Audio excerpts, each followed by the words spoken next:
Join करते रहेंगे।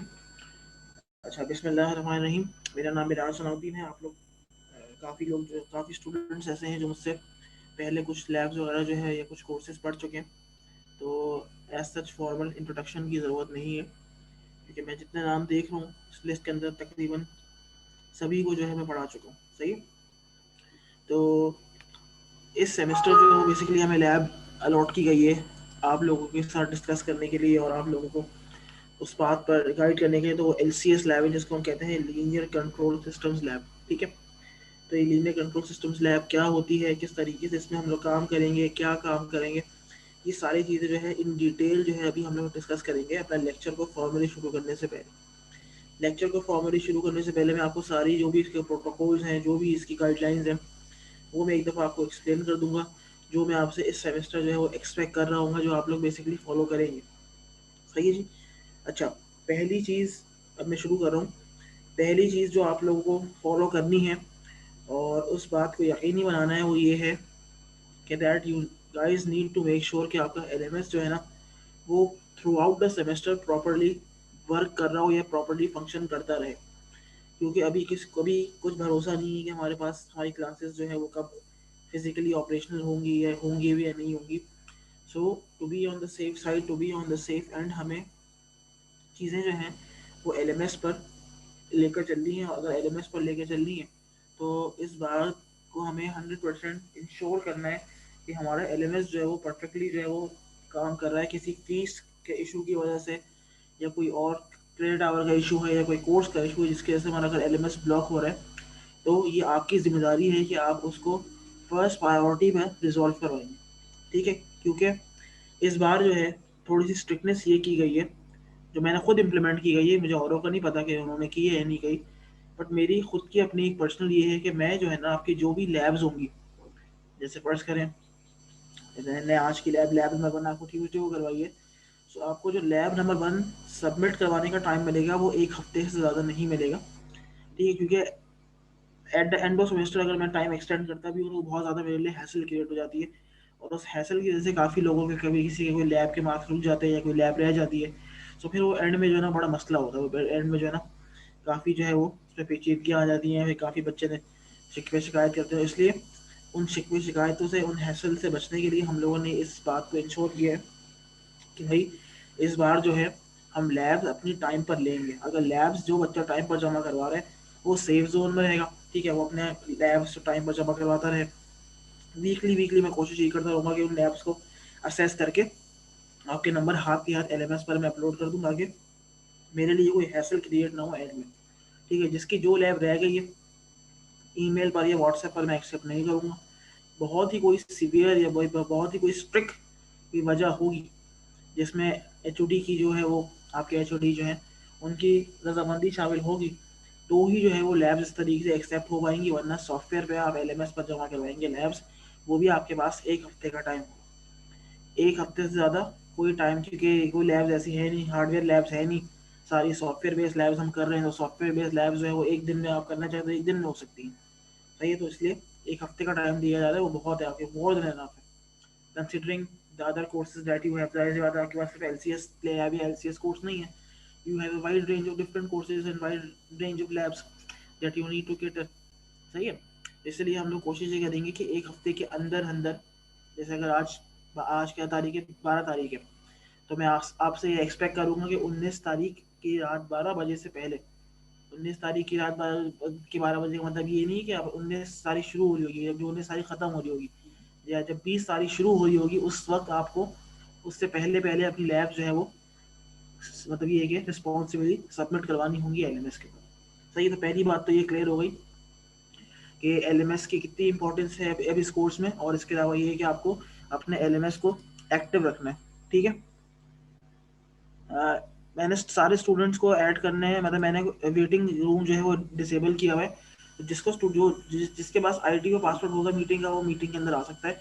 मैंने वेटिंग रूम को इनेबल किया हुआ ही नहीं है, तो जिसको मेरे पास, आप लोग भी सब बगैर उसके आए, मतलब मीटिंग का पासवर्ड और मीटिंग की ID डाल के आप लोग एंटर होते, जो स्टूडेंट आना चाह रहे हैं वो इस तरीके से आ सकता है मीटिंग के अंदर।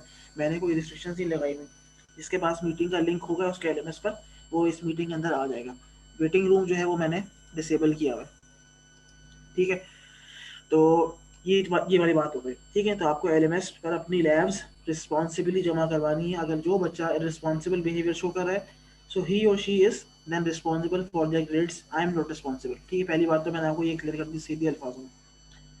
अच्छा जी, उसके बाद हमारे पास, क्योंकि ये हमारे पास जो एलसीएस की लैब है, लीनियर कंट्रोल सिस्टम्स की लैब है, वैसे तो it is a beautiful hardware oriented lab. ठीक है, हमारे पास बेहतरीन किस्म के ट्रेनर्स लैब के अंदर मौजूद हैं जो इस लैब के एसेंस को वेरीफाई करते हैं। You can easily you know work on different stations, work on different modules, work on different hardware, और ये इससे बहुत ज़बरदस्त आपकी जो है ना वो अंडरस्टैंडिंग डेवलप होती है कंट्रोल सिस्टम्स के बारे में, अनकंट्रोल्ड सिस्टम्स के बारे में, कंट्रोलर्स क्या होते हैं, और मुख्तलिफ सिस्टम जैसे बॉल एंड बीम हो गया, इन्वर्टेड पेंडुलम्स हो गई। इसके अलावा हमारे पास वाटर के कंट्रोल हीटर ट्रेनर्स हैं, तो बहुत सारे ट्रेनर्स हैं। बट अब हम कोशिश ये करेंगे कि क्योंकि अभी हम वो हार्डवेयर वाला फेज़ जो है वो उससे हम नहीं जा पा रहे, तो हम कोशिश ये करेंगे कि हम सॉफ्टवेयर में मैटलैब पर, क्योंकि हम इस कोर्स के अंदर मैटलैब को थोड़ा तरजीह देंगे। ठीक है, मैटलैब हो गया, सिमिलिंग हो गया, यही दो टूल्स हैं जो बेसिकली इस लैब को सपोर्ट करेंगे। ठीक है, हार्डवेयर वाला बिल्कुल जो आप काफ़ी लोगों के जहन में ये सवाल आएगा कि हार्डवेयर वाला जो एग्जैक्ट जो कह सकते हैं कि फ्लेवर है वो तो नहीं आ पाएगा। तो उसके लिए मैं कोशिश ये करूँगा कि जो मुझे लैब लगेगी कि भाई वो हार्डवेयर ओरिएंटेड, इसकी सपोर्ट बहुत ज़रूरी है। So I will go to the university and make certain demo videos of that certain lab to explain कि भाई ये लैब किस तरीके से हार्डवेयर में काम करती है, और फिर वो वीडियोज़ वगैरह मैं आपसे लिंक शेयर कर दूँगा, ताकि आप लोग जो है अपने आप को कनेक्टेड रखें, और ऐसा ऐसा ना लगे कि आप लोग सिर्फ सॉफ्टवेयर पर जो है वो मैटलैब पर खेल रहे हैं। ठीक है, जो लैब जैसे मुझे फील होगा कि भाई इस लैब के अंदर हार्डवेयर ओरिएंटेड या हार्डवेयर बेस्ड अंडरस्टैंडिंग की या नॉलेज की काफ़ी ज़रूरत पड़ रही है, so I will go to the university and make certain demonstration videos, and that videos will be shared with you, so that you can easily connect and link your knowledge with the hardware that is being performed। ठीक है जी, तो ये basically मैं आपके लिए एक थोड़ा सा एक सहूलत ये कर दूंगा कि मैं आपको वीडियोस वगैरह शेयर कर दूंगा। बाकी लेक्चर की हम बात करें तो लेक्चर की रिकॉर्डिंग्स आपको जैसे अगर आज रिकॉर्डिंग हो रही है, आज लेक्चर हो रहा है, तो आज शाम तक जो है इंशाल्लाह आपको रिकॉर्डिंग मिल जाएगी। रिकॉर्डिंग आपके एलएमएस पर अवेलेबल होगी। इसके अलावा जो भी लैब्स जमा करवानी है वो एलएमएस पर ही आप लोग सबमिट करवाएंगे। क्लियर है जी?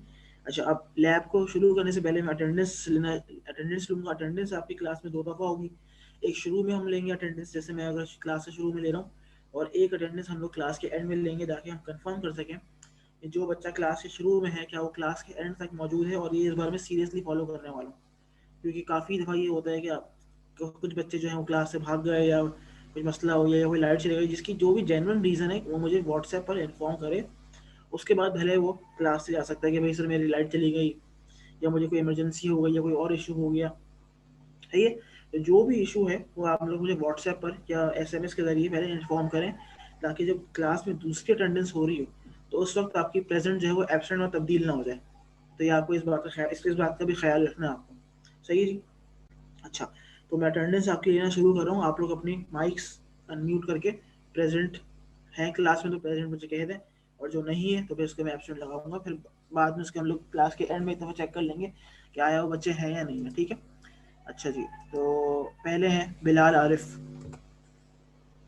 प्रेजेंट या एब्सेंट? अच्छा, नहीं है। Hafiz Awais, Hafiz Mohammad Awais, present sir. Shahbaz, Mohammad Hasan, Asadullah. Shibal 9324 sir. हाँ, Shibal 9324 present sir. अच्छा, मोहम्मद हसन, असदुल्ला, असदुल्ला, बाबर अली। Present sir. सही है।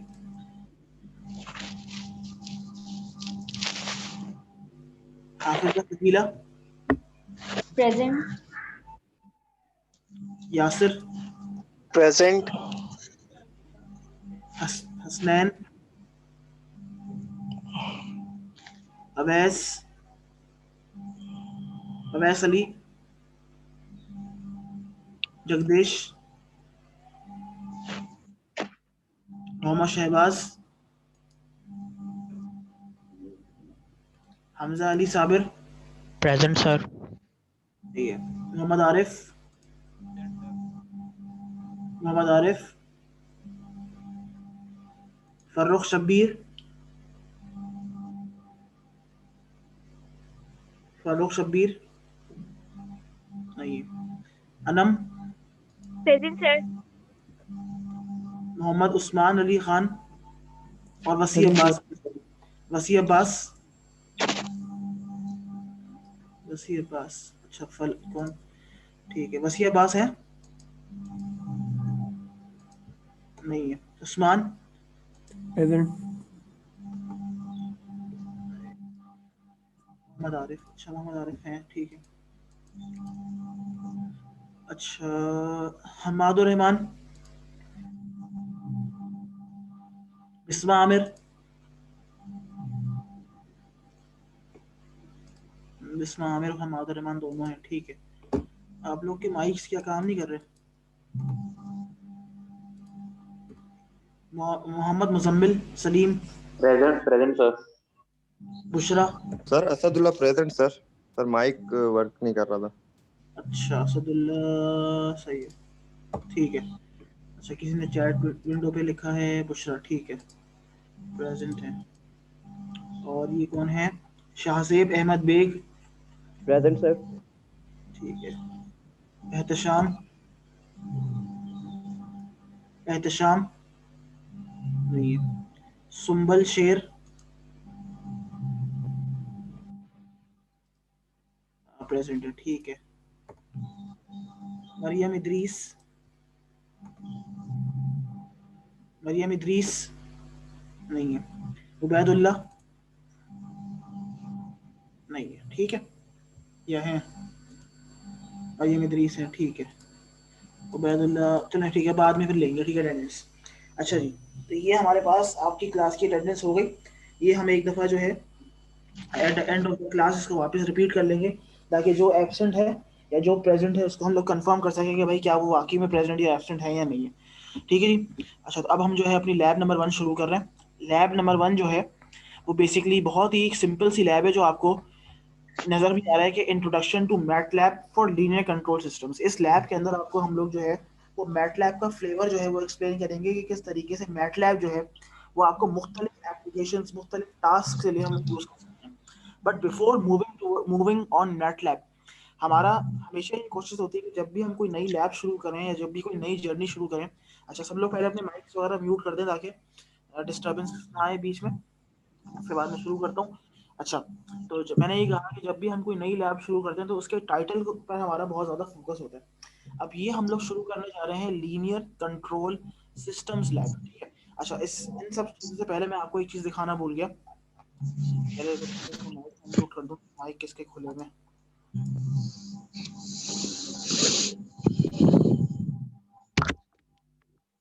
खुले हुए हैं। ठीक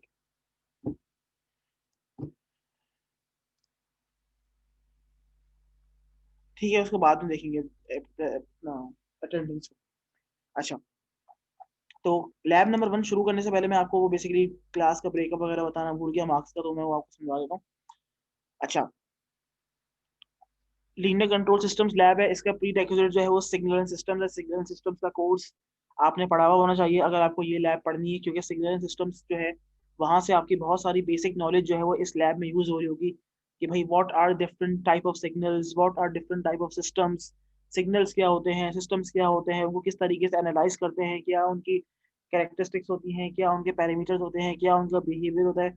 all of this detail have been deeply discussed in signal and systems lab। अब उसको हम किस तरीके से अप्लाई करेंगे, that is the domain of linear control systems, ठीक है। अच्छा जो सॉफ्टवेयर हम लोग यूज कर रहे हैं वो मैटलैब है। मैटलैब बेसिकली एक मैथमेटिकल टूल है जिसके अंदर आप लोग मुख्तलिफ किस्म के सिग्नल्स को प्लॉट करना, मुख्तलिफ किस्म के सिग्नल्स की एनालिसिस करना, उनकी कैरेक्टरिस्टिक्स, उनकी प्रॉपर्टीज, उनकी फ्रीक्वेंसी, उसका एम्पलीट्यूड, उसका फेज शिफ्ट, जो आप नाम करेंगे आप ले सकते हैं। इसके अलावा मैट्रिसेस ऑपरेशन हम इसमें कर सकते हैं। इसके अलावा इसके अंदर हम लोग बहुत सारी डिफरेंट कोडिंग कर सकते हैं, ठीक है। तो उसमें बहुत एक की बहुत ही वाइड वाइड एक प्लेटफॉर्म है। अच्छा, मैटलैब के अंदर ही एक चीज होती है जिसको हम कहते हैं सिमिलिंक। सिमिलिंक के अंदर बेसिकली वही काम हो रहा होता है जो मैटलैब के अंदर होता है। फर्क ये है कि MATLAB is a coding based platform, फिर है Simulink is a block diagram based platform. ठीक है, जो काम मैटलैब पर आप कोडिंग के जरिए कर रहे होते हैं, सिमिलिंक पर वही काम आप ब्लॉक डायग्राम के जरिए कर रहे होते हैं। ये आपको आज की लैब में हम लोग डिफरेंस एक्सप्लेन भी करेंगे, और दो टास्क जो कि बेसिकली जिनका रिजल्ट एक ही होगा उसको मैं आपको मैटलैब के जरिए भी करके दिखाऊंगा, और मैं आपको वो चीज़ सिमिलिंक से करके भी दिखाऊंगा, ताकि आपको ये चीज़ क्लियर हो जाए कि both exactly generate the same result. However, the process of generating the result is slightly different in MATLAB and in Simulink. MATLAB follows the coding path, whereas Simulink follows the block diagram path. तो ये आपको किस तरीके से हम लोग explain करेंगे ये अभी आप देखिएगा। अच्छा ठीक है जी, इसके अलावा ये हमारे पास इस लैब के CLOs वगैरह हैं, ये आप लोग देख लीजिएगा कि इसमें क्या क्या चीज़ें हैं, उसकी डिटेल में मैं नहीं जा रहा। अच्छा, एज यूजुअल लैब के मार्क्स ब्रेकअप आपको बताने हैं। लैब मैनुअल जो है आपको पता है भाई 30% का वेटेज होता है, लैब एग्जाम भी 30% होगा, और लैब प्रोजेक्ट जो है वो 40% वेटेज होगा। Now talking about the lab project, lab project के अंदर मैं अभी से आपको ये एक बात जहन में आपके बैठा दूं कि लैब प्रोजेक्ट के अंदर जो ग्रुप मेंबर्स होंगे, not more than 3 members are allowed per group. ठीक है, the maximum number of members that you can have in a single group is 3। No group will come to me with an excuse that we want more than 3 group members। ठीक है, 3 group members से ज्यादा जो है वो मैं allow नहीं करूंगा। मिनिमम 1 हो सकते हैं बिल्कुल, बट मैक्सिमम जो है वो 3 से ज्यादा नहीं होंगे ग्रुप मेंबर्स। एंड अभी से आप लोग थोड़ा सा अपने आपको अपनी ब्रेन स्टॉर्मिंग शुरू कर दें कि आप लोगों को बेसिकली जो प्रोजेक्ट आप लोगों को at the end of this semester execute करना होगा, that will be a PID based application। PID basically एक कंट्रोलर का नाम है, एक बहुत ही फेमस कंट्रोलर होता है जो इंशाल्लाह हम इस लैब में भी पढ़ेंगे, और आपकी थ्योरी वाली टीचर भी आपको पढ़ाएंगी, बिल्कुल लाजमी पढ़ाएंगी। तो उसके बारे में थोड़ा सा अभी से मतलब ये कि थोड़ा सा सर्च करना शुरू करें, थोड़ा सा गूगल करें कि what are basically PID controllers, और आप लोगों को जो लैब के अंदर जो आपको प्रोजेक्ट जमा करवाना है, that should be necessarily a PID based application. सही है। अब मैं फॉर एग्जांपल लेता हूँ कि मैं कह रहा हूँ कि भाई PID based room temperature controller, या PID based automatic light controller, या इस तरीके से जो है ना फायर कंट्रोलर, जो भी आपको बनाना है, any controller, but that should include the flavour of a PID based controlling element. अगर उस प्रोजेक्ट के अंदर PID बेस्ड कोई कंट्रोलिंग एलिमेंट नहीं होगी, आई एम वेरी सॉरी, आपका वो प्रोजेक्ट जो है वो एक्सेप्ट नहीं होगा। तो आप लोग अभी से सर्च करना शुरू करें कि PID बेस्ड प्रोजेक्ट्स क्या हो सकते हैं, PID बेस्ड कंट्रोलर्स क्या होते हैं। आपको ये बात समझा दूं मैं कि इट इज़ वेरी इजी। ठीक है, मतलब मैं आपको थोड़ा सा अगर इसके ब्रॉडर पिक्चर पर लेके जाऊं, तो PID को इम्प्लीमेंट करने के ना बेसिकली दो तरीके होते हैं, आप लोग जहन में बिठा लें। अगर आपको PID बेसिकली 3 चीज़ों का मजमुआ होता है, बेसिकली उसके अंदर 3 कॉन्स्टेंट्स होते हैं, KP, KI और KD। अभी हम इन उस डिटेल में नहीं जा रहे, वो हम आगे लैब में पढ़ेंगे जब मैं आपको समझा दूंगा।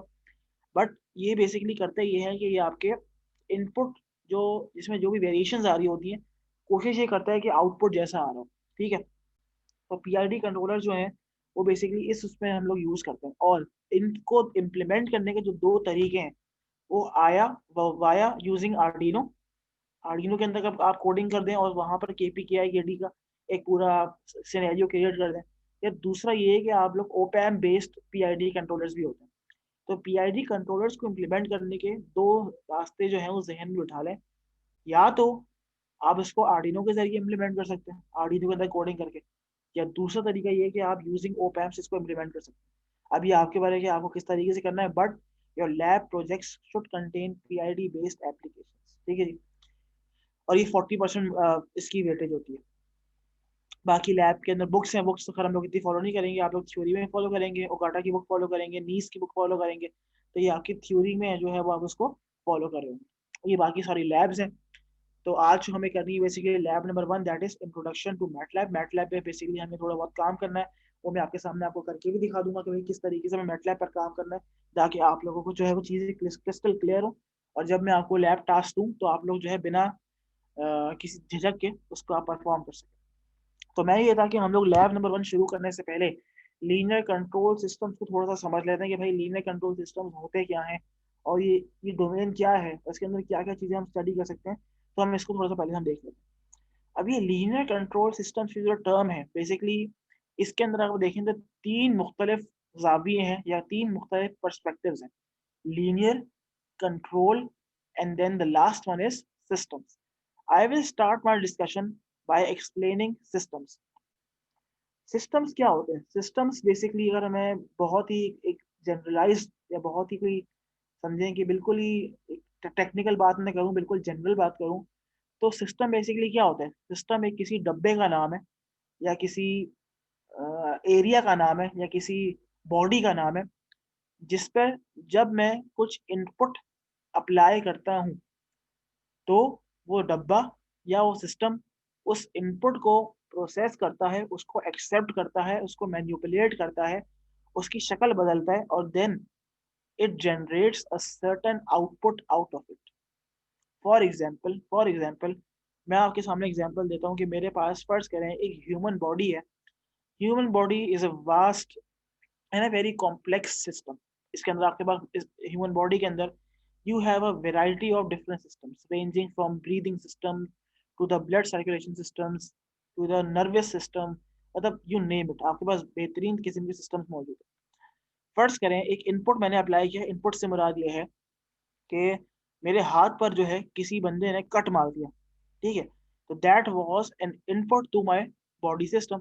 तो इन रिस्पॉन्ड टू दैट मेरी बॉडी ने उस इनपुट को या उस सर्टन सिस्टम उस सिग्नल को मैनिपुलेट किया, उसने उस सिग्नल को समझा, उसने इसको एनालाइज किया कि भाई किस टाइप का इनपुट सिग्नल आया है, और देन उसने उसके अकॉर्डिंगली उसको प्रोसेस करके उसके लिहाज से सिस्टम ने अपने आप को बिहेव किया।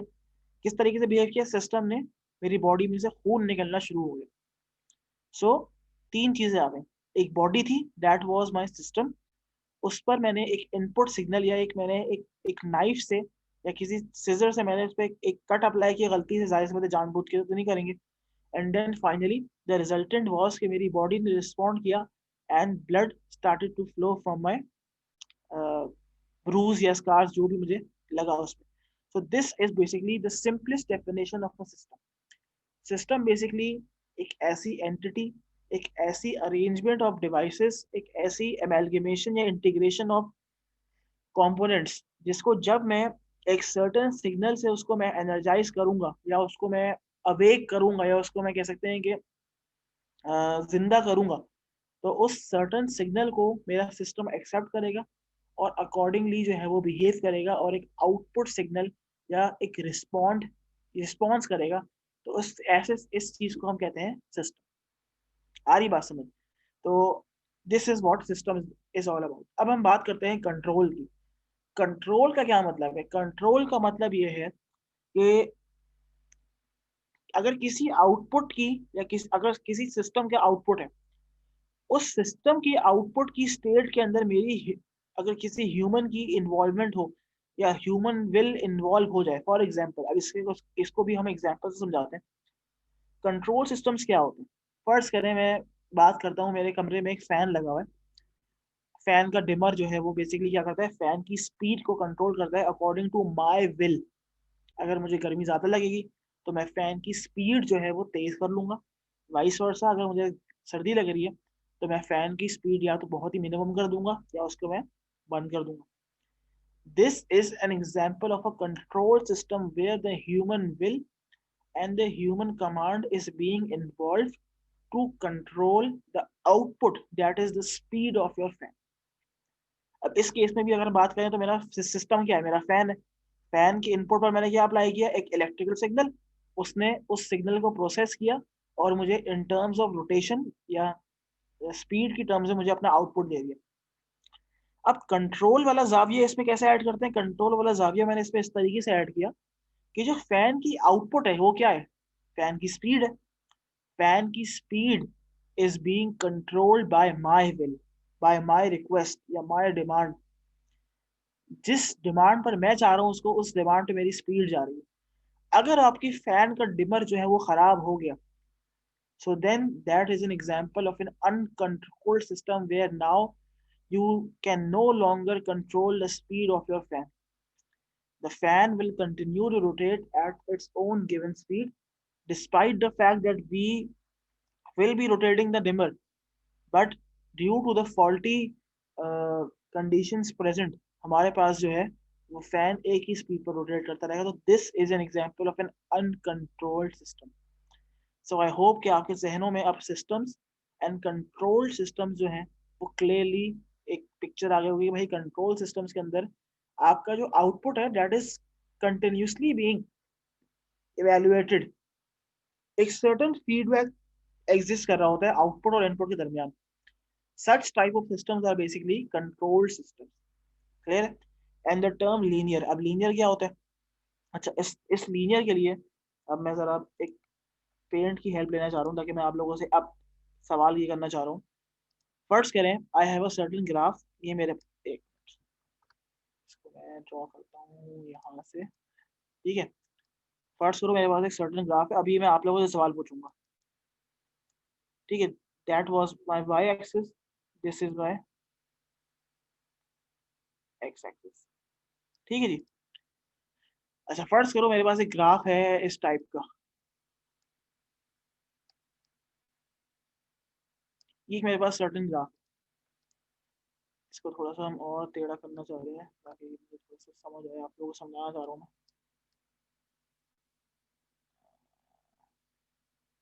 हाँ, ऐसे सही. चलो, अच्छा, ये आपके पास फर्ज करें एक सर्टेन किसी भी चीज का रिस्पॉन्स है. ये आपका एक्स एक्सिस है, ये आपका Y axis. Can anyone explain me कि इस ग्राफ को देखते हुए can you tell whether this system behavior is linear or non-linear? Anyone? ये जो ब्लू वाला कर्व मैंने आपके सामने ड्रॉ किया है, क्या लग रहा है कि इस सिस्टम को जो रिस्पॉन्स आया है, इज इट लीनियर और is it non linear?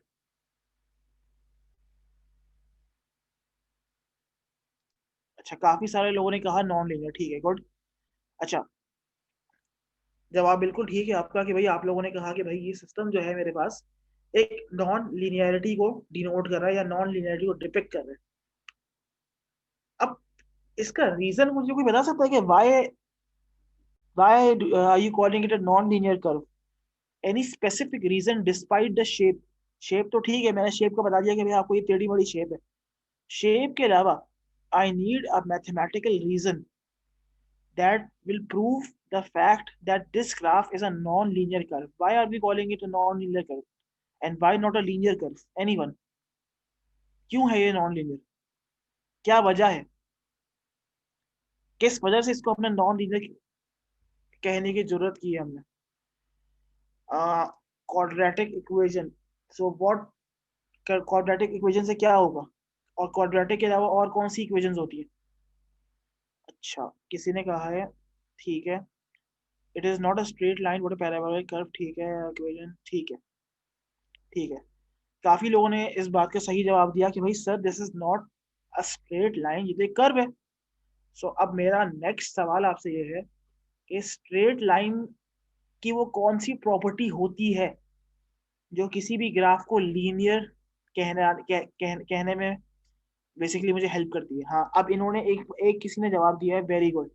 Maryam Idris ने जवाब दिया है कि by changing the input the output of the system is not linearly changing y equals to mx. ठीक है, y equals to mx. y equals to mx का मतलब है कि अब हम यहाँ पर ग्रेडियंट का एक कॉन्सेप्ट लेकर आ रहे हैं. ग्रेडियंट क्या होता है या स्लोप क्या होता है? Slope is delta y upon delta x, that is change in y upon change in x. ठीक है. अच्छा, फर्स्ट करें मेरे पास एक अगर एक लीनियर कर्व होता, मैं यहाँ ड्रॉ कर देता हूँ यूं. मैं रेड से ड्रॉ करता हूँ. ठीक है, इसको मैं ड्रॉ करता हूँ यूं. एक मिनट, क्या चैट में किसी ने कुछ कहा है? हाँ, ठीक है, ठीक है. अब आपके पास ये दो कर्व है, रेड वाला कर्व है एंड ब्लू वाला कर्व है. अगर आप गौर से देखें तो जो रेड वाला कर्व है that is a line with a constant gradient with a constant slope at every point. चाहे मैं ये पॉइंट उठा लूं, चाहे मैं ये पॉइंट उठा लूं, चाहे मैं ये उठा लूं, चाहे ये उठा लूं, हर पॉइंट पर मेरा जो ग्रेडियंट है जो delta Y upon delta X है that is a fixed constant value. तो जिस सिस्टम का या जिस किसी भी ऐसे चीज का ऐसे बिहेवियर का जिसका ग्रेडियंट थ्रू आउट कॉन्स्टेंट रहेगा, So those systems will clearly be labeled as linear systems. हालांकि जो ब्लू वाली लाइन है, क्योंकि इसका ग्रेडियंट हर पॉइंट पर चेंज हो रहा है, यहाँ पर अलग है, यहाँ पर अलग है, यहाँ पर अलग है, यहाँ पर अलग है, यहाँ पर अलग है, तो ऐसा सिस्टम या ऐसा बिहेवियर जिसका ग्रेडियंट ही कांस्टेंट नहीं है, तो ऐसे सिस्टम को हम लीनियर नहीं कह सकते। हाँ, अगर मुझे इस नॉन लीनियर ब्लू सिस्टम को एक लीनियर सिस्टम की तरह शो करना है, so then I can use the concept of piecewise linearization. piecewise linearization क्या होती है, मैं ये देखूंगा कि किस पीस में ग्रेडियंट सेम हो सकता है। मैं अगर मैं ड्रॉ करूं आपके सामने, इसको मैं ड्रॉ करता हूँ इससे पर्पल से, हो सकता है यहाँ से यहाँ तक का ग्रेडियंट कांस्टेंट हो, देन यहाँ से यहाँ तक का कांस्टेंट हो, देन यहाँ से यहाँ तक का कांस्टेंट हो। तो मैं क्या करूंगा, मैं इस कर्व को मुख्तलिफ कांस्टेंट स्लोप्स में ब्रेक करके then I can convert this non linear graph into a linear one. सही। तो अब हमें इस कोर्स में जो हम बात करेंगे वो हम ऐसे सिस्टम्स की बात करेंगे जो बेसिकली कंट्रोल सिस्टम्स है। कंट्रोल सिस्टम्स कौन से होते हैं, जिसके में बेसिकली फीडबैक लूप एग्जिस्ट कर रहा है। The purpose of that feedback loop is to continuously monitor the output values so that they can be reached to the value according to the human or the user will. और इसके अलावा हम लोग बात करेंगे लीनियर सिस्टम्स की। तो non linear की हम बात नहीं करेंगे, हम ब्लू वाले सिस्टम्स की बात नहीं करेंगे, हम लोग सिर्फ और सिर्फ रेड वाले सिस्टम्स की बात करेंगे। तो हमारा डोमेन जो है वो है लीनियर कंट्रोल सिस्टम्स। ऐसे सिस्टम्स जो कि कंट्रोल्ड भी हैं और साथ साथ उनका बिहेवियर लीनियर भी है। यहाँ तक क्लियर है सबको? फिर मैं आगे बढ़ूं, कोई सवाल है किसी का तो पूछ लें यहाँ पे, फिर मैं आगे बढ़ता हूँ। चैट बॉक्स में क्लियर है, ठीक है। अच्छा, तो ये हमने थोड़ा सा एक लैब को शुरू करने से पहले, लैब को फॉर्मली आगाज करने से पहले हम लोगों ने उसका एक अंडरस्टैंडिंग क्रिएट करने के लिए हम लोगों ने बेसिकली देख लिया कि भाई इस लैब के अंदर हम लोग क्या किस डोमेन को हम कवर करेंगे। क्योंकि हम जो है ना देखो, जब भी कोई नई लैब शुरू करते हैं ना तो हम लोग ओपनली उस लैब को शुरू नहीं कर सकते, वरना क्या होगा कि हमारे जहनों में जो है ना एक कश्मकश सवार रहेगी कि भाई हमें किस डायरेक्शन में जाना है। अब हमें अपनी डायरेक्शन पता है, क्या पता है, हमें ये पता है कि हमारे पास मुख्तलिफ सिस्टम्स होंगे जो कि हाँ कंट्रोल्ड सिस्टम्स होंगे और साथ साथ उनका बिहेवियर लीनियर भी होगा। तो अनकंट्रोल्ड सिस्टम्स और नॉन लीनियर सिस्टम्स, ऐसे सिस्टम्स की तो हम बात ही नहीं करेंगे इस कोर्स के अंदर, उनको हम मुंह ही नहीं लगाएंगे। हम सिर्फ और सिर्फ ऐसे सिस्टम्स की को केटर करेंगे या उनकी रिस्पेक्ट करेंगे जो कि कंट्रोल्ड सिस्टम है और जो कि लीनियर सिस्टम्स होंगे। दैट्स इट, ठीक है जी। अच्छा, अब आ जाएं, अब हम मैटलैब की बात कर लेते हैं कि भाई मैटलैब क्या है और मैटलैब हमें क्यों यूज करना है और क्यों हमारे लिए इम्पोर्टेंट है। तो क्योंकि जिस तरीके से अभी हम एक सर्टेन पेंडेमिक फेज से गुजर रहे हैं जहां पर हम लोग जाहिर सी बात है एक जगह इकट्ठा होकर लैब्स हार्डवेयर पर परफॉर्म नहीं कर पा रहे, तो जाहिर सी बात है हमें वो चीज़ मिस तो कर रही है, बट हमें स्मार्टली ऐसी सिचुएशंस को टैकल करना है and we have to always find an alternate solution. अगर हम जो है वो हार्डवेयर पे या कोई और जो नॉर्मल प्रैक्टिस उसको हम नहीं परफॉर्म कर पा रहे, सही है। सो हम लोग जो है सॉफ्टवेयर की तरफ मूव कर रहे हैं और हम लोग कौन सा सॉफ्टवेयर यूज कर रहे हैं, मैटलैब। अच्छा, मैटलैब सॉफ्टवेयर आप लोग अपने पास डाउनलोड कर लें और इसमें वर्जन की कोई कैद नहीं है। मतलब अगर आप चाहें तो 2014 2015, मतलब आपको सिर्फ आपके पास जो है मैटलैब का एक्सेस होना चाहिए। जिसके पास मैटलैब का एक्सेस नहीं है तो उसकी आप लोग टेंशन ना लें, मैं इंशाल्लाह आपके पास जो है आपके LMS पर ही मैटलैब की जो डाउनलोडेबल लिंक्स है जहाँ से आप मैटलैब को डाउनलोड कर सकते हैं वो मैं शेयर कर दूंगा, और साथ साथ डेमो वीडियोस, डेमोन्स्ट्रेशन वीडियोस के आप लोग मैटलैब अपने पीसीज पर, अपने लैपटॉप पर किस तरीके से डाउनलोड कर सकते हैं ताकि आप लोगों को कोई मसला ना हो और आप लोग बआसानी जो है वो मैटलैब को डाउनलोड करें और उसका यूज कर सकते हैं। अब मैटलैब है क्या, जिस तरीके से मैंने आपको बताया कि एक ऐसी प्लेटफॉर्म है जहां पर बेसिकली न्यूमेरिकल कंप्यूटेशन, विजुअलाइजेशन और प्रोग्रामिंग ये इसकी एसेंस है, ये इसके कोर वैल्यूज हैं, सही है। Using MATLAB, you can analyze data, develop algorithms, and create models and applications. अब analyze data और develop algorithms का मतलब ये है कि कोडिंग वाला जो पार्ट है वो आप MATLAB में आसानी कर सकते हैं and create models and applications. So now for this creation of models and for creation of block diagrams, you have a separate platform that is present inside MATLAB. इसको हम कहते हैं Simulink. सही है? तो MATLAB के अंदर हम लोग जो काम कोडिंग के जरिए कर रहे होंगे वो काम Simulink आपको यूजिंग ब्लॉक डायग्राम्स करके दे देगा, और आप लोगों की जो है वो आसानी, मतलब ये है कि आप लोग आसानी से उसका वेरीफाई कर सकते हैं कि भाई दोनों के रिजल्ट बिल्कुल सेम आ रहे हैं। और ये मैं आपको करके भी दिखाऊंगा भाई दोनों के रिजल्ट किस तरीके से सेम आ रहे हैं, वो हम इस लैब में देखेंगे। ठीक है जी। अच्छा, तो अब आ जाएं, अब हम मैटलैब जो है वो शुरू कर रहे हैं।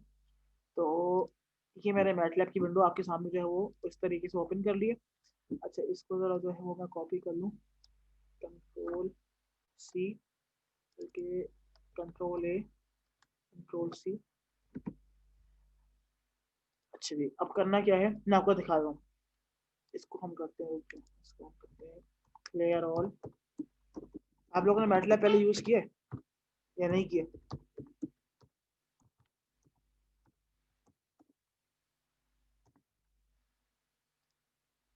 किया है, ठीक है, गुड।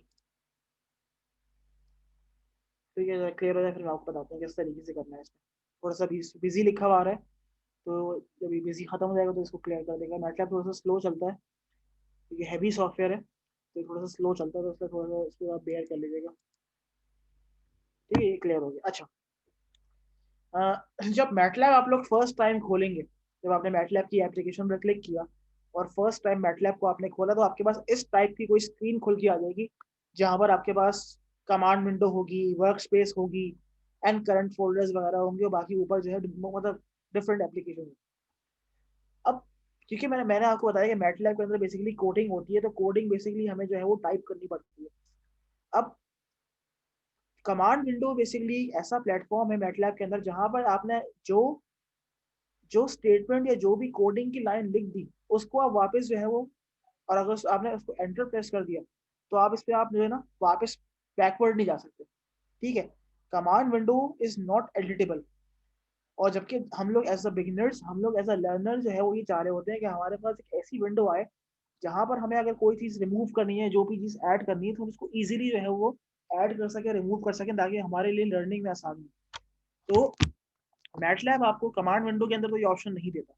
हाँ, मैटलैब आपको बेसिकली एक एडिटेबल विंडो की ऑप्शन देता है, जिसको हम कहते हैं, मैं कहाँ से जाऊँगा, न्यू स्क्रिप्ट में जाऊँगा और मेरे पास एक एडिटर नाम की एक विंडो आएगी, जिसको बेसिकली हम लोग, एक ऐसी विंडो है जहाँ पर हम सारे के सारे कमांड्स एडिट भी कर सकते हैं, उसको हम वेरीफाई, उसको मतलब हम मतलब बाद में इसको हम चेंज भी कर सकते हैं, इसको हम कोई और चीज़ ऐड करना था वो भी कर सकते हैं। ठीक है जी। तो पहली बात तो ये कि हम लोग एज अ बिगिनर्स हम लोग मैटलैब की कमांड विंडो को हम ज़्यादा प्रेफरेंस नहीं देंगे। हम लोग मैटलैब की एडिटर विंडो, जो कि बेसिकली एक यूज़र फ्रेंडली विंडो है, इसको हम लोग यूज़ करते हुए अपनी कोड्स को जो है वो हम लोग ये कि इसको कंप्लीट करेंगे। ठीक है जी। अच्छा, इसको मैं आपको कॉपी पेस्ट कर दूँ। अब मैं आपको सिखा रहा हूँ कि हमें क्या क्या मुख्तलिफ मैटलैब पे काम करना है। ठीक है। अच्छा, पहला चीज़, जब भी मैटलैब यूज़ करें तो मैटलैब की सबसे इम्पॉर्टेंट चीज़ ये है कि आपको मैटलैब पर ना सिग्नल्स की प्लॉटिंग आनी चाहिए। मुख्तलिफ सिग्नल्स आपके पास एग्जिस्ट करते हैं in the real world. For example, आपके पास साइन वेव होती है, कोसाइन वेव होती है, ट्राइंगुलर वेव होती है, स्क्वायर वेव होती है, मतलब you name it, you have different type of signals. अब पहली बात तो ये याद रखो कि अगर आपको कोई भी सिग्नल मैटलैब के अंदर प्लॉट करना है, so you need to have the mathematical model या mathematical relationship of that certain signal. For example, if I want to sketch या plot a sinusoidal wave in MATLAB, so how will I plot a sinusoidal wave in MATLAB? मैं किस तरीके से कर सकता हूँ?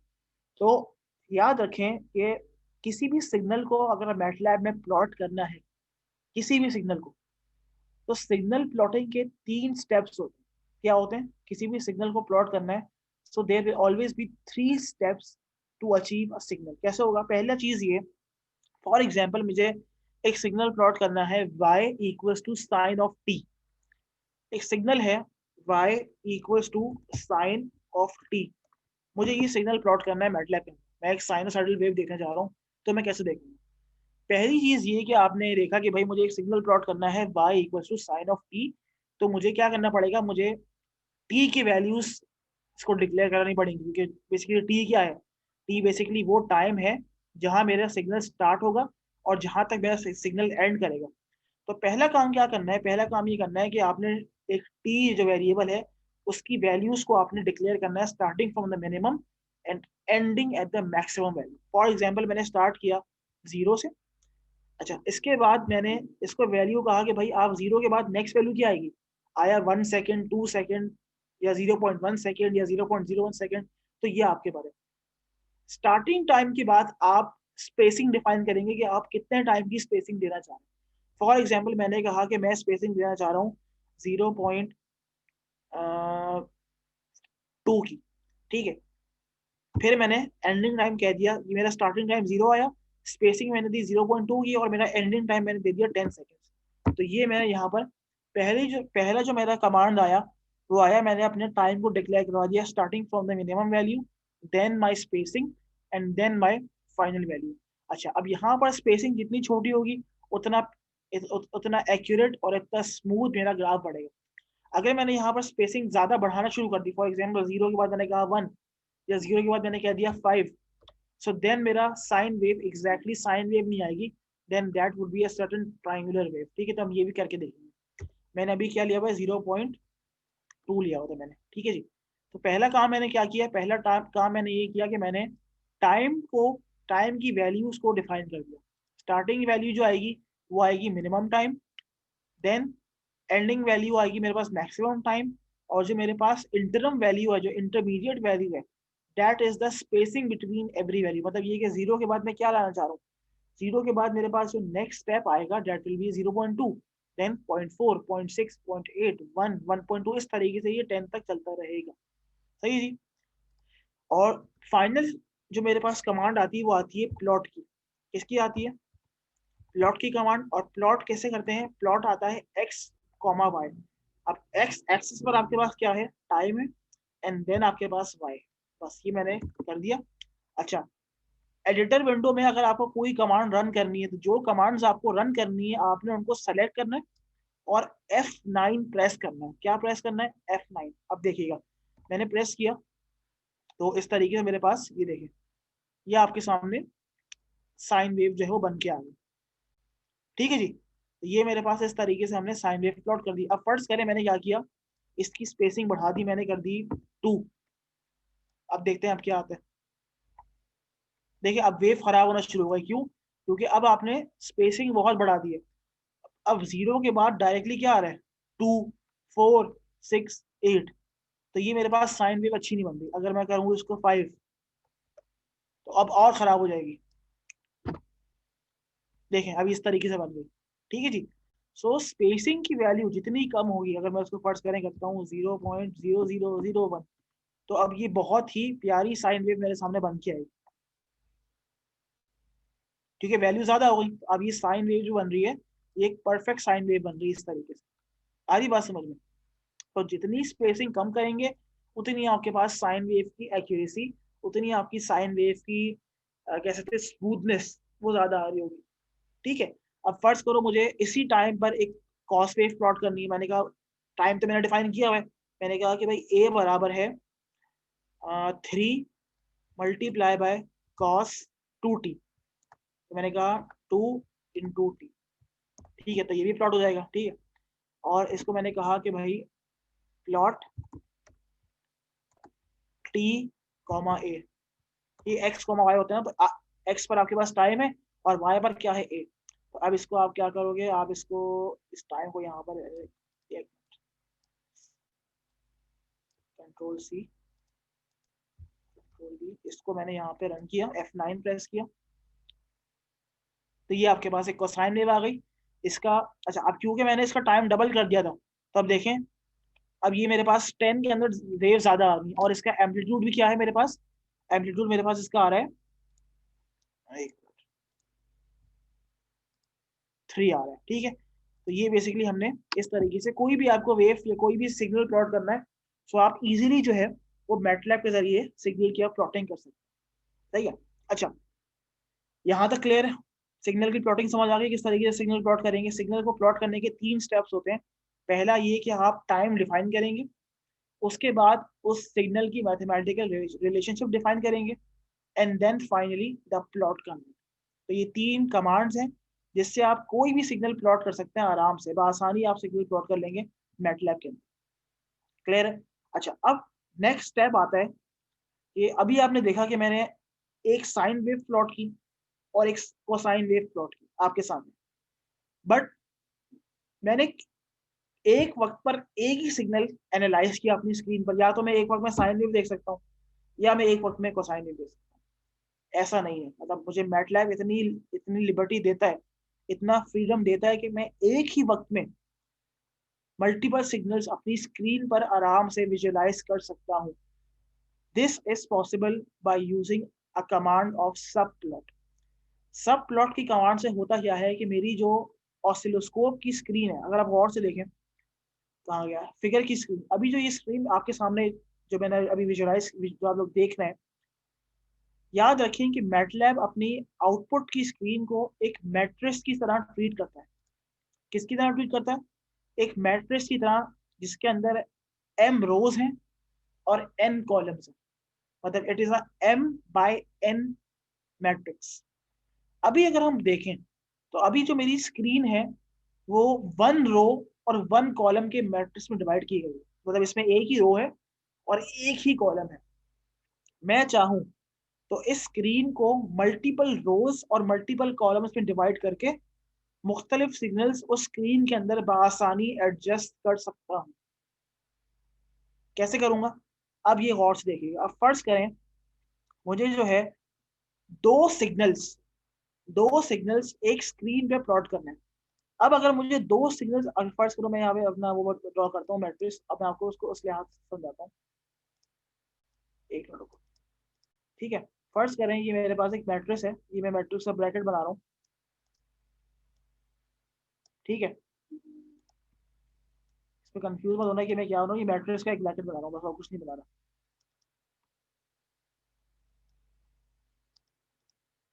ठीक है, अब फर्ज करो मुझे अपनी आउटपुट की जो मैटलैब की स्क्रीन है उसमें दो सिग्नल्स को एडजस्ट करना है। क्या करना है? दो सिग्नल्स है मेरे पास, एक साइन वेव है और एक कोसाइन वेव है। मुझे उन दोनों सिग्नल्स को मैटलैब पर एडजस्ट करना है। तो मेरे पास दो तरीके हैं, या तो मैं उन दोनों सिग्नल्स को सेपरेटली शो करूं, सेपरेटली से मुराद ये कि साइन वेव अलग शो हो, कोसाइन वेव अलग शो हो, उसके लिए हम यूज करते हैं सब प्लॉट की कमांड। या मेरे पास दूसरा ऑप्शन ये होता है कि मैं एक ही सिग्नल, एक ही मेरे पास स्क्रीन है, उसमें हम लोग 2-3 सिग्नल शो करते हैं, वो अभी हम वो नहीं कर रहे। अभी हम बेसिकली अपनी स्क्रीन को मुख्तलिफ पोजीशंस में डिवाइड कर रहे हैं ताकि मल्टीपल सिग्नल जो है वो अलग अलग एक ही स्क्रीन पर हम लोग रिप्रेजेंट कर सकें। मेरे पास दो सिग्नल्स हैं, sine wave and cosine wave. तो अब मैं अपनी स्क्रीन को दो रोज और एक कॉलम या एक रो और दो कॉलम में बआसानी डिवाइड करके अपनी स्क्रीन पर दो सिग्नल्स जो है वो बआसानी लेके आ सकता हूँ। कैसे करेंगे बहुत से देखिएगा। फर्ज करें मुझे यही सिग्नल जो है ना, इसको मैं नीचे ले आता हूँ, मुझे यही दो सिग्नल्स प्लॉट करने हैं। पहले मैंने क्या किया, मैंने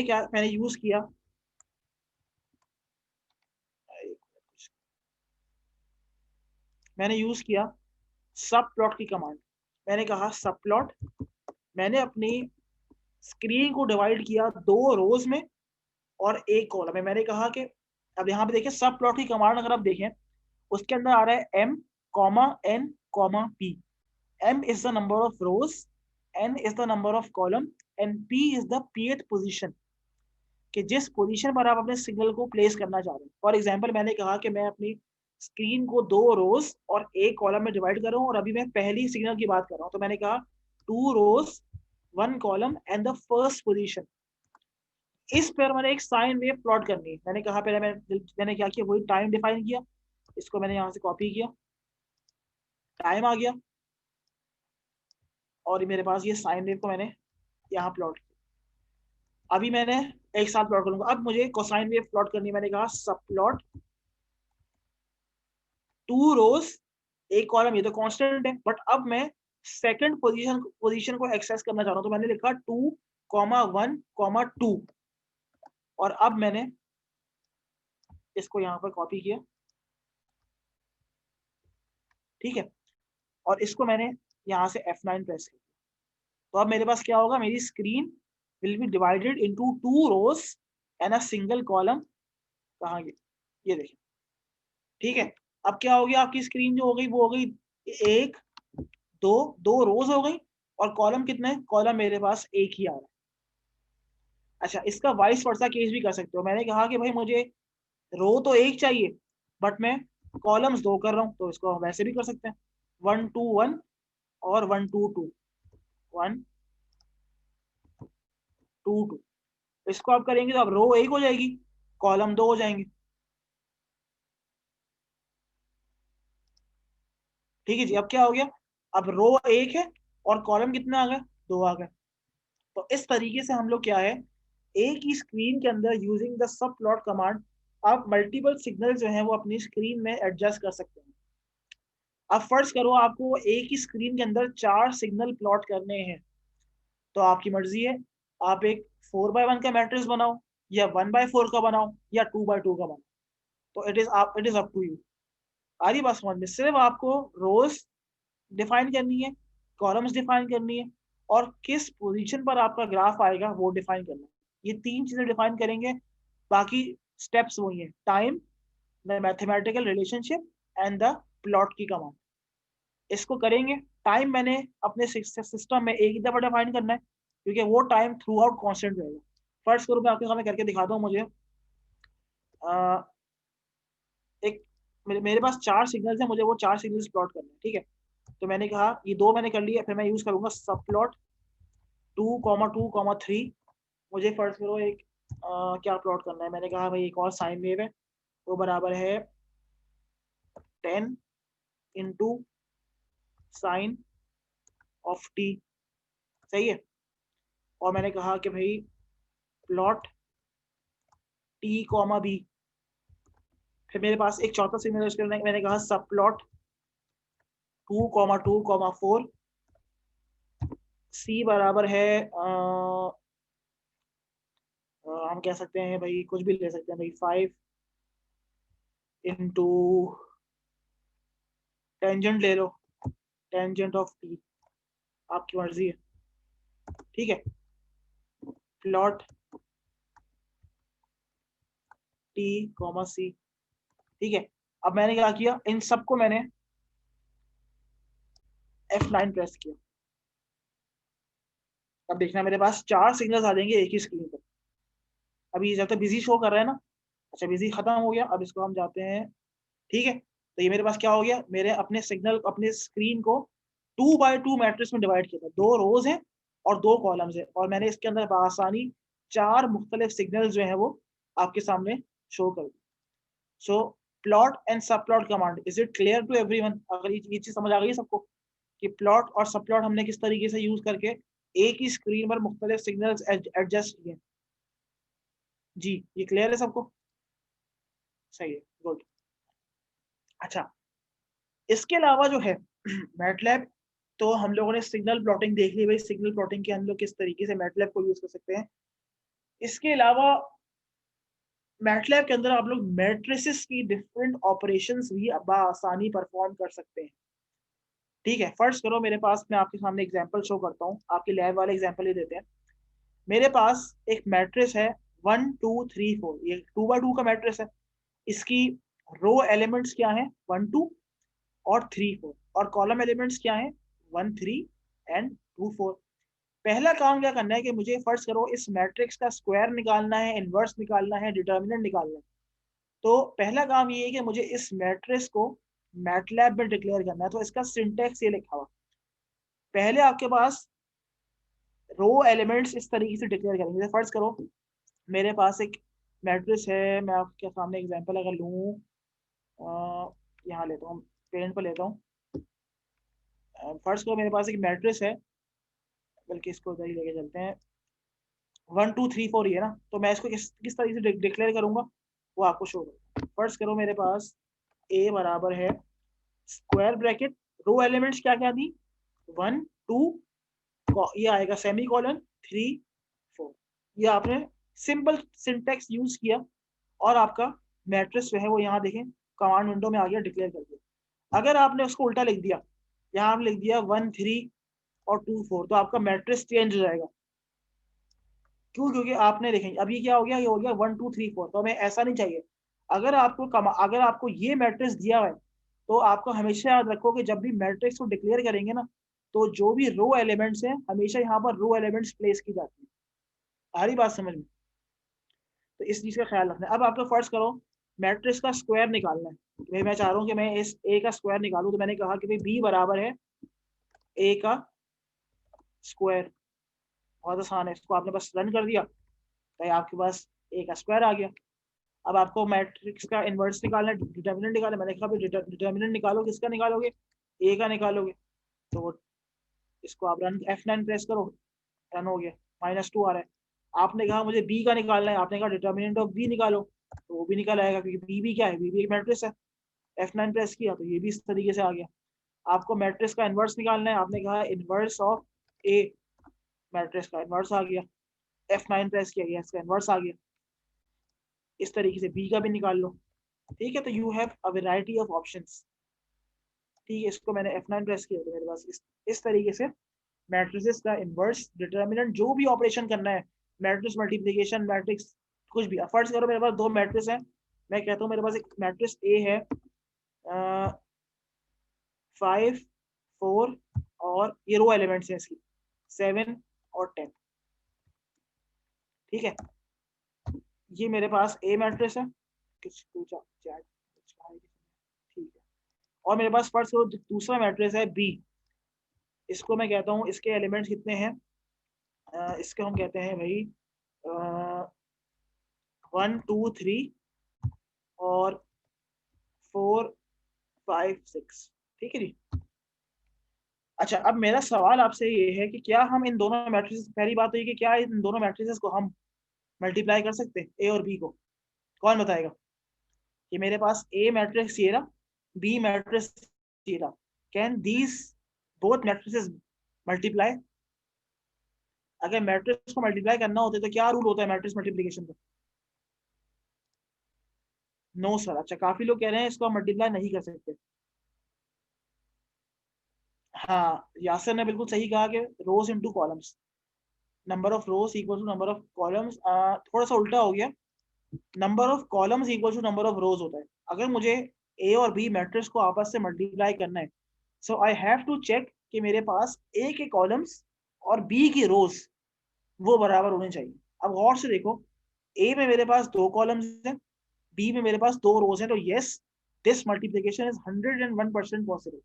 मैंने कहा कि भाई फर्ज करें मुझे सी जो है वो बराबर है हाँ, अब मैं आपसे एक और सवाल पूछूंगा। मैंने कहा A multiply by B, sorry, multiply by B, तो ये मेरे पास एक पॉसिबल ऑपरेशन है।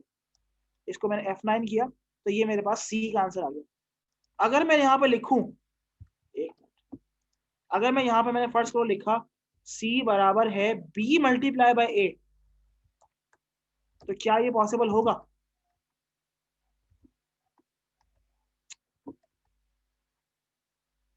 ये पॉसिबल नहीं होगा बिल्कुल। अब इसको हम करके देखते हैं। इसको मैंने कहा F9, देखो यहाँ पे क्या लिखा हुआ आ गया, incorrect dimensions for matrix multiplication, check that the number of columns in the first matrix matches the number of rows in the second matrix। अब गौर से देखो, हमने किया b multiply by a, b के अंदर मेरे पास 3 कॉलम्स है और a के अंदर मेरे पास 2 रोज है। So b can not multiply by a but a can multiply easily by b। समझ आ रही बात? तो मैट्रिक्स मल्टीप्लिकेशन के ये कुछ रूल्स हैं जो आप लोग पहले पढ़ते आ चुके हैं, तो इसको ध्यान में रखिएगा, इसको भूल मत जाइएगा। ठीक है, तो यहाँ हम लोगों ने मैट्रिक्स की सिंपल ऑपरेशंस भी हम लोगों ने करके देख ली कि अगर मैट्रिक्स की मुझे मल्टीप्लिकेशन वगैरह करनी है तो उसके लिए भी ये मैटलैब मेरे काम आ सकता है। अच्छा, अब फाइनल एक चीज आती है, इसको हम कहते हैं कि हमें अगर एक सर्टेन सिस्टम है उसका स्टेप रिस्पॉन्स चेक करना है। अच्छा, इसमें जो है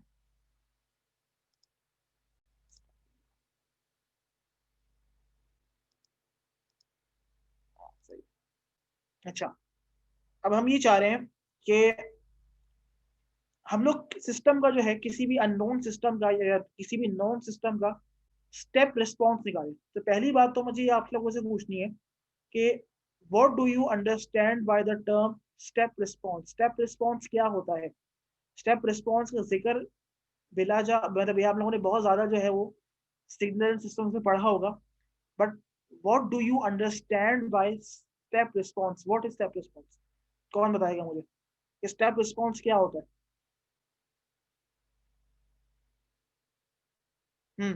एनीवन?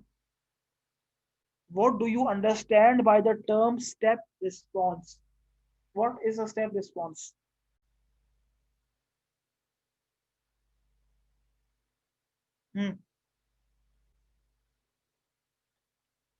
Step सिग्नल का नाम सुना है?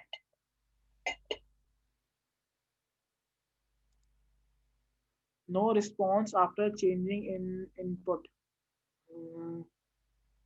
According to the time the signal changes.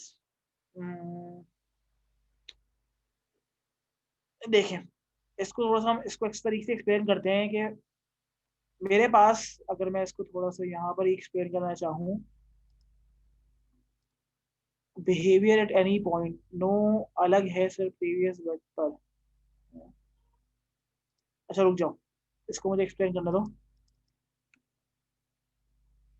ये मेरा स्टेप सिग्नल होता है। कैसा होता है? यहाँ पर आया 0 पर और फिर यू करके चला गया। This is my step signal.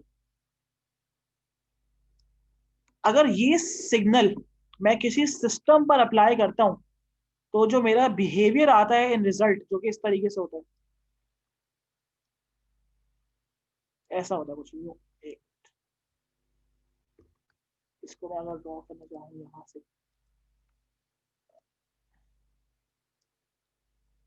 याद है इस तरीके का सिग्नल रिस्पॉन्स, पिंक वाला जो बना हुआ है, this is called your step response. Step response is the response या output of any system when we apply a certain step या पर्पल वाला सिग्नल into a system। सही है? अच्छा, अब एक और इंपॉर्टेंट कॉन्सेप्ट है जिसको हम कहते हैं सिस्टम का ट्रांसफर फंक्शन। सिस्टम का ट्रांसफर फंक्शन क्या होता है? What is system transfer function? What do I mean when I use the term transfer function? क्या होता है ट्रांसफर फंक्शन? अगर सिग्नल्स इन सिस्टम्स पढ़ा है तो आप लोगों को ट्रांसफर फंक्शन का लफ्जी मायने पता होना चाहिए कि ट्रांसफर फंक्शन होता क्या है आखिर। जी, anyone? What do you mean by the term transfer function? क्या होता है ट्रांसफर फंक्शन? देखें, जिस तरीके से, अच्छा किसने को जवाब दिया है चैट में? हाँ very good, output versus input voltage in S domain. शाबाश, बिल्कुल सही जवाब दिया इन्होंने। Output versus input, very good, ठीक है, वेरी गुड, ठीक है, बिल्कुल सही जवाब दिया आप लोगों ने। थोड़ा सा इसको अगर हम लोग ले मैन टर्म्स में अगर आप सबको समझाएं, तो जिस तरीके से हर इंसान का एक आइडेंटिटी होती है ना, अगर जैसे अगर आप पाकिस्तान में रह रहे हैं तो you have a CIC card या आइडेंटिटी कार्ड। इस तरीके से हर सिस्टम की, चाहे वो मैथमेटिकल सिस्टम हो, चाहे वो मैकेनिकल सिस्टम हो, चाहे वो इलेक्ट्रिकल सिस्टम हो, चाहे वो ह्यूमन बॉडी हो, हर सिस्टम का एक अपना ट्रांसफर फंक्शन होता है। Transfer function of any system is the identity of that system that explains कि जब मैं एक सर्टेन इनपुट अप्लाई करूंगा तो वो सिस्टम किस तरीके से उस सिग्नल को एक्सेप्ट करेगा और किस तरीके से बिहेव करके एक आउटपुट प्रोड्यूस करेगा। बात समझ रही? मैंने आपको शुरू में समझाया था कि सिस्टम एक ऐसी चीज होती है जो इनपुट सिग्नल को मैनिपुलेट करती है, उसको प्रोसेस करती है। तो जो उसकी मैनिपुलेशन एबिलिटी है या जो प्रोसेसिंग एबिलिटी है, वो डिपेंड करता है कि सिस्टम का ट्रांसफर फंक्शन क्या है, सिस्टम की आइडेंटिटी क्या है। ठीक है? तो अब आपके सामने अगर गौर से देखें तो इसके अंदर आपके सामने एक ट्रांसफर फंक्शन गिवन है 2s+1 अपॉन 3s+3। बेसिकली एक एग्जाम्पल दिया है। अब सवाल मेरा आपसे ये है कि इस ट्रांसफर फंक्शन के अंदर जो आपके सामने 2s+1 अपॉन 3s+3 गिवन है, इसके अंदर कितने जीरोस और कितने पोल्स हैं? और जीरोस और पोल्स क्या होते हैं? कौन बताएगा मुझे कि इस सर्टेन ट्रांसफर फंक्शन के अंदर जीरोस कितने हैं और पोल्स कितने हैं? जी,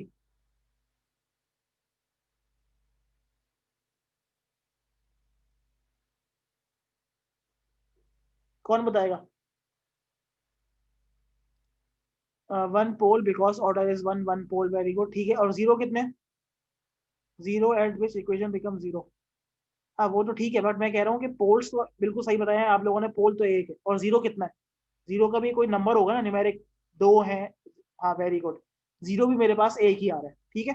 तो शाबाश आप लोगों को, चलो ये बात क्लियर है कि हमारे पास जीरोस क्या है और पोल्स क्या है। एक बार याद रखो, पोल्स हमेशा डिनोमिनेटर में होते हैं और जीरोस हमेशा न्यूमिनेटर में होते हैं।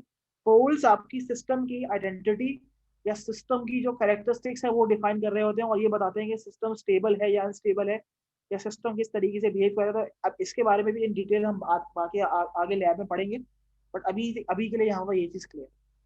अब पहला काम मुझे ये करना है कि मुझे मैटलैब के जरिए इस सर्टेन ट्रांसफर फंक्शन का स्टेप रिस्पॉन्स निकालना है।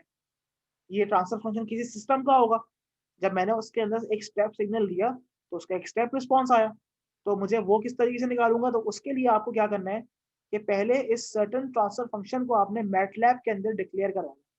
तो ये आपके अंदर उसके नीचे एक कमांड लिखी हुई है जो आप लोग यूज करेंगे, और इस सर्टेन ट्रांसफर फंक्शन को आप लोग मैटलैब में डिक्लेयर कर सकते हैं। कैसे? और से देखो, यहाँ पर इसने यूज किया हुआ है y equal to T F round bracket square bracket के अंदर आपके पास न्यूमरेटर के जो जो भी टर्म्स हैं 2 और 1 वो आ गया, कॉमा, उसके बाद मेरे पास जो डिनोमिनेटर में टर्म है 3 और 3 जो भी कोफिशिएंट्स है सिर्फ वो आएंगे यहाँ पे। और इस तरीके से अगर मैं आपको यहाँ करके भी दिखाऊं तो हम लोग जो है आसानी इसको यहाँ पर डिक्लेयर कर सकते हैं। कैसे किया? मैंने कहा कि भाई इसकी शुरू करते हैं y equals to T F, इसके बाद हम यूज करेंगे राउंड ब्रैकेट्स, तो शिफ्ट के बाद round bracket square bracket 2 1 close comma वापस ओपन 3 3 क्लोज और वापस इसको हमने क्लोज कर दिया। बस ये तरीका है और आपका ट्रांसफर फंक्शन जो है वो मैटलैब में डिफाइन हो गया।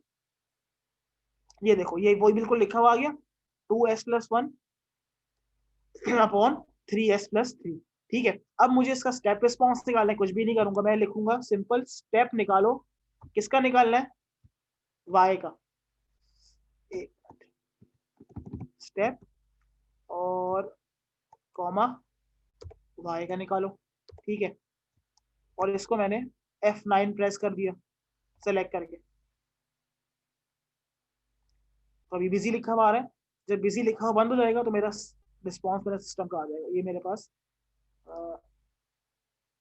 अच्छा अभी इसने यहाँ एंड में दे दिया, तो इसको हम चाह रहे हैं कि इसको वही बंद करो आप, इसको मुझे नए सिरे से दो आप, F9 प्रेस करो, ठीक है। तो ये मेरा सिस्टम का स्टेप रिस्पॉन्स आपके सामने जो है वो इस तरीके से आ गया। जो मैंने सिस्टम को ट्रांसफर फंक्शन दिया था उस लिहाज से मेरे पास सिस्टम का स्टेप रिस्पॉन्स आ गया। अच्छा, स्टेप रिस्पॉन्स के अलावा अगर आपको बॉडी प्लॉट निकालना है, बॉडी प्लॉट क्या होता है? बॉडी प्लॉट बेसिकली अगर आपको याद हो तो बॉडी प्लॉट ऊपर चला गया, हाँ, बॉडी प्लॉट बेसिकली क्या होता है? बॉडी प्लॉट आपको बेसिकली फ्रीक्वेंसी डोमेन के अंदर आपके फेस और मैग्नीट्यूड प्लॉट बताते हैं, तो हम इसका बॉडी प्लॉट भी निकाल सकते हैं। हमने क्या लिखा यहाँ पे? हमने लिखा बॉडी ऑफ y निकालो, तो वो भी आ जाएगा, कुछ भी आ सकता है इसमें, ठीक है। इसको मैंने इसको भी रन कर दिया F9, तो ये मेरे पास इसका बॉडी प्लॉट बन के आ गया, बॉडी डायग्राम बन के आ गई, ठीक है जी। अब यही काम, यही स्टेप रिस्पॉन्स जो हमने अभी यहाँ पर मैटलैब पे निकाला, अब यही रिस्पॉन्स हमें सिमिलिंक के जरिए भी वेरीफाई करना। तो मैं अब सिमिलिंक मैंने यहाँ पे ऑलरेडी खोला हुआ है, तो इसको मैं यहाँ से पहले डिलीट कर दूँ ताकि आप लोगों को मैं शुरू से समझा दूँ कि किस तरीके से। इसको मैं डिलीट नहीं करता, इसको जो है मैं आपको सेलेक्ट करके दिखाता हूँ। अच्छा, जब शुरू में आप लोग सिमिलिंक की विंडो खोलेंगे तो आपके पास इस तरीके से एक सिमिलिंक का मॉडल आएगा, जहां पर अब जाहिर सी बात है यहाँ पर, चलो मैं इसको हटा ही देता हूँ ताकि आपको शुरू से किस तरीके से होगा, ठीक है। तो आपके पास इस तरीके से एक क्लीन विंडो नजर आ रही होगी। तो आपने क्या करना है, पहले जाके यहाँ से सिमिलिंक की लाइब्रेरी को ओपन करना है। लाइब्रेरी बेसिकली क्या होती है? लाइब्रेरी बेसिकली जिस तरीके से प्रोटियस की लाइब्रेरी होती है, मल्टीसिम की लाइब्रेरी होती है, एलटी स्पाइस की लाइब्रेरी होती है, एलटीएम की लाइब्रेरी होती है। लाइब्रेरी बेसिकली वो चीज होती है जहां पर आपके पास सब सारा सामान पड़ा होता है। तो मुझे यहाँ से तीन चीजें पिक करनी है। पहले मुझे एक सिस्टम का ट्रांसफर फंक्शन लिखना है, तो ट्रांसफर फंक्शन प्लेस करना पड़ेगा। आउटपुट मुझे चेक करना है, तो आउटपुट के लिए मुझे ऑसिलोस्कोप चाहिए होगा, और मुझे एक इनपुट सिग्नल जो कि एक स्टेप सिग्नल है वो चाहिए होगा। सही है। तो मैंने इसको ये कहा कि पहले मैं गया सिमिलिंक पर आया, सिमिलिंक के अंदर मैं जाऊंगा कंटिन्यूस ब्लॉक में, यहाँ गौर से देखिएगा, इससे मैंने क्लिक किया और मैंने यहाँ पे जाके मैंने ट्रांसफर फंक्शन लिखा आ रहा है, इसको मैंने राइट क्लिक किया और मैंने इसको कहा add block to the model untitled, इसको मैंने क्लिक कर दिया तो ये मॉडल वहां चला गया। देन मुझे चाहिए एक इनपुट सिग्नल, तो मैंने यहाँ जाऊंगा सिंक्स के अंदर, यहाँ से मैंने सॉरी इनपुट सिग्नल जाऊंगा सोर्सेज के अंदर, सोर्सेज के अंदर जाके मैंने सेलेक्ट कर लिया स्टेप सिग्नल, इसको मैंने ऐड कर लिया। और एंड में मुझे चाहिए ऑसिलोस्कोप, ऑसिलोस्कोप आएगा सिंक से, यहाँ से मैं गया और मैंने स्कोप सेलेक्ट कर लिया और ये मेरी तीनों चीजें यहाँ पर आ गई, इनको मैंने अलहदा कर लिया और इसको मैंने यहाँ से ज्वाइन कर लिया। ठीक है। अच्छा, अब हमें वही ट्रांसफर फंक्शन यहाँ पर डिफाइन करना है जो हमने मैटलैब में किया था। इससे मैं डबल क्लिक करूंगा, यहाँ मेरे पास न्यूमरेटर कोएफिशिएंट्स आ रहे हैं, वो मैंने लिख लिए 2 स्पेस 1 और ये आ रहा है 3 और 3, बाकी और कुछ नहीं इसको छेड़ेंगे, इसको मैंने कह दिया ओके। तो ये देखें ये बिल्कुल वही बन गया 2s+1 अपॉन 3s+3। ठीक है, ये आ गया। अब स्टेप पे क्लिक करेंगे, स्टेप के अंदर आपको हमेशा याद रखो ये बाय डिफॉल्ट स्टेप टाइम को 1 करता है, तो आपको स्टेप टाइम को 1 नहीं करना, आपको स्टेप टाइम को क्या करना है। स्टेप टाइम क्या होता है? स्टेप टाइम बेसिकली वो टाइम है जब ये पर्पल वाली वेव 0 से 1 के दरमियान अपने आप को ट्रांसलेट करती है। तो ये स्टेप टाइम किस पे करती है? जब टाइम 0 होता है। अगर टाइम 1 पे करेंगे तो ये आगे, तो ये थोड़ी सी यूं आगे करके बढ़, मतलब यूं करके बनेगी, यूं बनेगी, उसके बाद यूं आगे जाएगी। तो हमें ये नहीं चाहिए, हमें चाहिए कि स्टेप टाइम इसका हमेशा 0 हो। तो मैंने यहाँ पर स्टेप टाइम 1 की जगह 0 कर दिया। इनिशियल वैल्यू 0 होती है, फाइनल वैल्यू 1 होती है, बाकी और सैंपल टाइम 0 है, इसको मैंने कर दिया ओके। ये करने के बाद मैंने इसको कर दिया रन। ये रन करेगा और जब ये कंपाइल हो जाएगा यहाँ पे तो ये कंप्लीट हो जाएगा।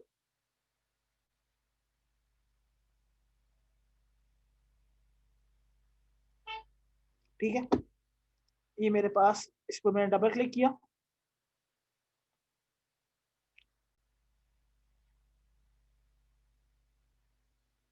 तो ये मेरे पास बिल्कुल वही स्टेप रिस्पॉन्स आ गया जो मेरे पास अभी कुछ देर पहले यहाँ पर आ रहा था, जो कि कहाँ चला गया, जो कि मेरे पास ये वाला। ठीक है,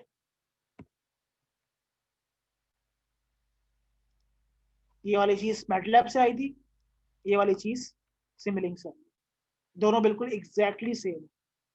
आ रही बात समझ में? तो ये काम हमें अब करना है लैब में। अब मैं आपको लैब के टास्क समझा दूं। लैब के टास्क 3 टास्क है। टास्क 1 में वो कह रहा है plot a figure in MATLAB of the following signals. All the signals must shown on a single figure using the subplot command. तो ये 4 सिग्नल है, इन चारों को आपको एक ही स्क्रीन पर प्लॉट करना है। ये आप मैंने आपको सिखा दिया किस तरीके से करेंगे, ये आप आसानी कर सकते हैं। सेकंड टास्क में वो कह रहे हैं find a square, a inverse and a determinant and show the MATLAB response. A आपके पास एक मैट्रिक्स है 7961 का,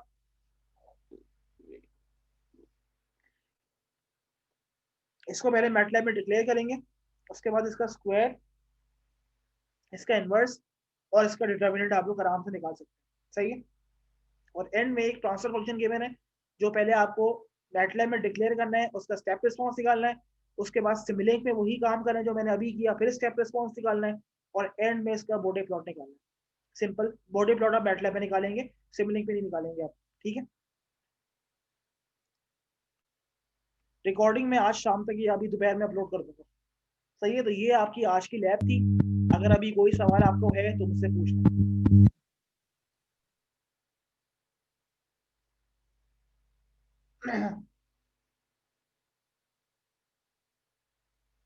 जी, कोई सवाल है आप लोगों का तो पूछ लें। ठीक है, मैं अटेंडेंस एक दफा और ले लेता हूँ ताकि, ठीक है गुड, क्लियर है आप लोगों को तो अच्छी बात है, ताकि जो चीज जो लोग रह गए थे या जो है तो उसको हम देख लें। बिलाल आरिफ है, बिलाल आरिफ एब्सेंट, असद हयात,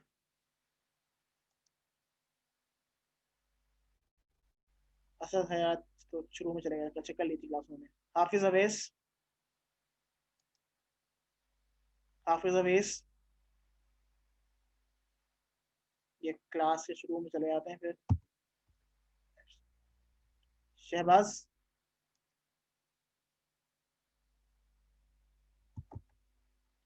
मोहम्मद हसन, असदुल्ला प्रेजेंट है अभी, बाबर अली, बाबर अली ठीक है। और कौन है? हाफिजा फहीला प्रेजेंट है, यासिर प्रेजेंट है, हसनैन, हसनैन, अवैस अली, जगदीश, जगदीश प्रेजेंट है, ठीक है ठीक है ठीक, ओके। मोहम्मद शहबाज प्रेजेंट है, हमजा, हमजा अली साबिर प्रेजेंट, सही है। फर्रुख, फर्रुख शबीर प्रेजेंट है, ठीक है। अनम ठीक है। वसी, वसी अब्बास, वसी अब्बास एब्सेंट। उस्मान ठीक है। हम्माद, हमाद और रहमान ठीक है। बिस्मा ठीक है। मुजम्मिल, मुजम्मिल सलीम, मुजम्मिल सलीम। बुशरा ठीक है। शाहजेब अहमद, जगदीश, हसनैन अहमद ने मैसेज किया था कि विलेज है वहाँ लाइट का इशू है। अच्छा मैं देख लूंगा, हसनैन की लाइट, हाँ ठीक है शहबाज में देख लूंगा। अच्छा जी, शाहजेब, नहीं शाहजेब ना, अच्छा ठीक है। एहतशाम, एहतशाम absent, ठीक है जी। ये आपकी आज की लैब थी। सुम्बुल शेर, सॉरी सुम्बुल शेर हाँ प्रेजेंट है। मरियम इदरीस भी प्रेजेंट थी। उबैदुल्ला एब्सेंट है, ठीक है। तो ये आपकी आज की लैब थी। अगर मैं इंशाल्लाह रिकॉर्डिंग और लैब की सबमिशन शाम तक या दोपहर तक अपलोड कर दूंगा एलएमएस पे। और अब इंशाल्लाह जो नेक्स्ट लैब होगी ना आपकी, वो ट्यूसडे को नहीं होगी, वो इंशाल्लाह सैटरडे को मैं सुबह लूंगा। तो सैटरडे की सुबह मैकेट्रॉनिक्स और इलेक्ट्रिकल की कंप्लीट आईडी प्रेजेंट होगी, ताकि अभी मुझे एक एक लेक्चर 3 3 या 4 4 बार रिपीट करना पड़ेगा। नहीं कमिंग सैटरडे नहीं, नेक्स्ट सैटरडे, क्योंकि इस वीक की लैब तो हो गई ना। तो अब कमिंग सैटरडे नहीं, नेक्स्ट सैटरडे आपकी लैब होगी। मतलब ये कि कमिंग जो नेक्स्ट ट्यूसडे उसमें लैब नहीं होगी, नेक्स्ट सैटरडे को आपकी लैब होगी। सही है। तो आज के लिए इतना ही था। कोई सवाल हो तो आप लोग मुझसे व्हाट्सएप पे प्राइवेट मैसेज करके पूछ सकते हैं। ग्रुप के अंदर मैंने क्योंकि ग्रुप में फिर बहुत मसले होते हैं, सब लोग जवाब देते हैं, तो उसमें काफी जो मुझे कहना है वो ऊपर रह जाता है, और फिर आप लोगों की बातें नीचे आती जाती है, तो जिसको जो पढ़ना होता है वो पढ़ नहीं पाता। तो इसलिए मैंने उसके अंदर सिर्फ एडमिन्स को मैसेज करने का ऑप्शन दिया। तो ठीक है, आप लोग इंशाल्लाह जो मसला हो मुझसे प्राइवेटली पूछ सकते हैं, ठीक है। तो आज के लिए इतना था, ठीक है। चलो फिर इंशाल्लाह नेक्स्ट सैटरडे को मुलाकात होगी। अल्लाह हाफिज़।